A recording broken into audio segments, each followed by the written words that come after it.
Hello and welcome back to JVCTR. For those that are new, my name is Johnny and today we're replacing the rear indicator lights on my MK8 Fiesta ST.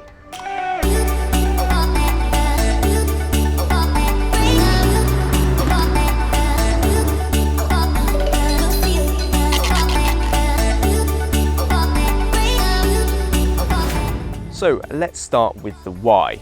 Why am I replacing the indicator bulbs on my car quite so early on in my ownership? Well, firstly, there was a lot of you asking about how you do this in order to upgrade them.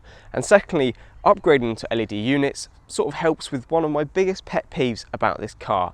In fact, it was so big, I featured it in the 5 things I hate about this car. Let's recap. Number 5 is the super awesome LED indicators on the front. Ta-da! So yes, they look pretty damn cool on the front. I like that. The only problem is at the rear, where you'll see they are the standard filament bulbs, which are okay from a legal perspective, but when the front ones look quite so fancy, these look a bit crap next to them. So that is the reason why we're replacing the indicator bulbs, and these are the units we'll be using today. These LED units have been provided by CEUK and at least on initial glance appear to be very well put together. They employ the same strategy for dispersing light as their LED reverse light bulbs, which is a simple case of using a metal tube and covering it in LED diodes. This provides an even distribution of light, and I believe that these units will emit an amber light in line with UK MOT regulations and road laws. So that is the who, what, where, why, when. Let's get them in the car. If you go by the book, in the first instance, you'll need to open this access panel in the carpet. I found it easiest to use the trim remover tool to pry it open.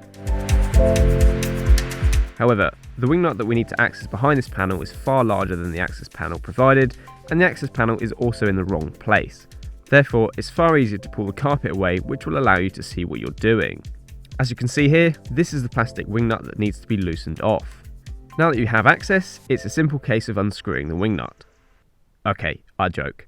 It's a massive pain in the arse to unscrew that wing nut due to the nut being particularly tight, which I guess is because the car is new and also because of the very limited access space. Again, if we go by the book, you should not be able to remove the wing nut. However, as it's spring loaded, the assembly came off my hand. I wouldn't worry about this too much, and I'll show you why shortly. Once the wing nut has been undone, you should be able to pull the light cluster out and unplug the electrics. And then it's the easy bit, the bulb replacement. A simple quarter turn anti-clockwise will remove the bulb holder, another anti-clockwise turn will remove the bulb, and then the process is reversed to install the LED unit from CEUK.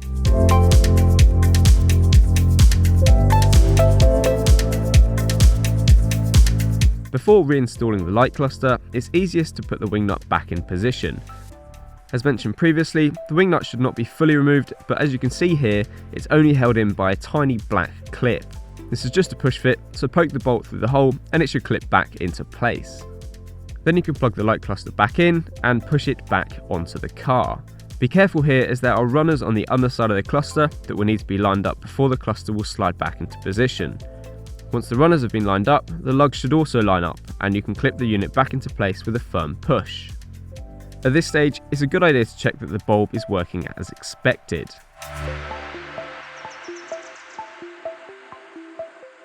Result. Lastly, it's time to do that pesky wing nut. I would suggest doing it up as tight as possible without using any tools.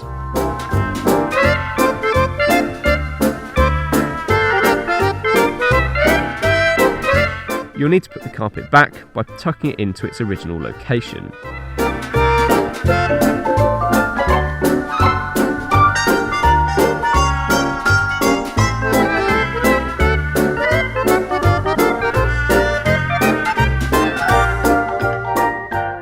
So that is one side done, and other than Ford having a pretty dumb design with that wing nut thing, it's actually really easy.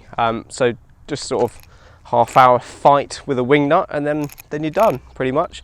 So let's get into the fight with the other wing nut.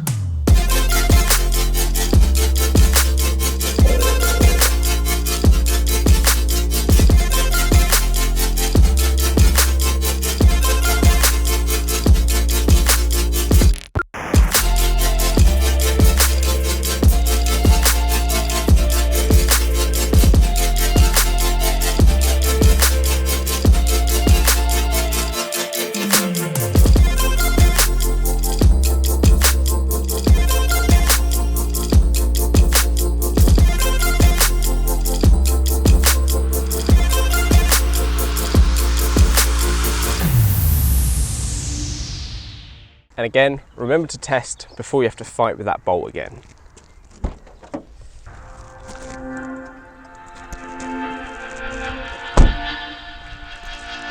Top job.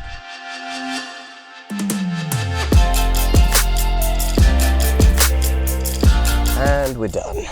Just to get the carpet back in, which isn't too difficult.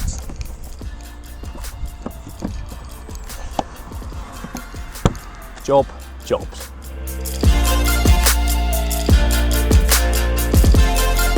And for those of you who'd like to see them at night, it's pretty hard to capture on camera, but here you are.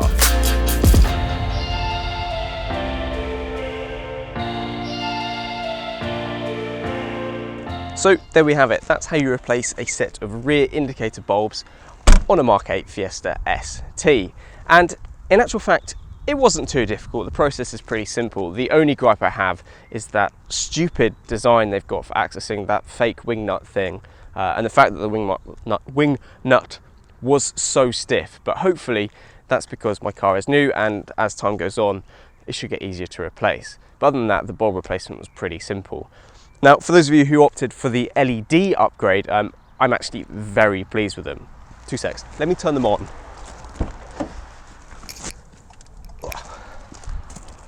There you go. So as you can see, the new LED indicators are instant on, instant off, and I think they complement the dynamic indicators on the front of the car much better than the old filament halogen things that were in there.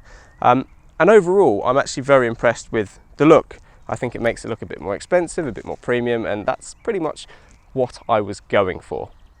So with that, I think we'll leave it there. If you found this how-to useful, give it a thumbs up, and if you want to see more of me and my Fiesta and other car content, then feel free to subscribe, and I'll catch you in the next one. There goes a sight from my soul.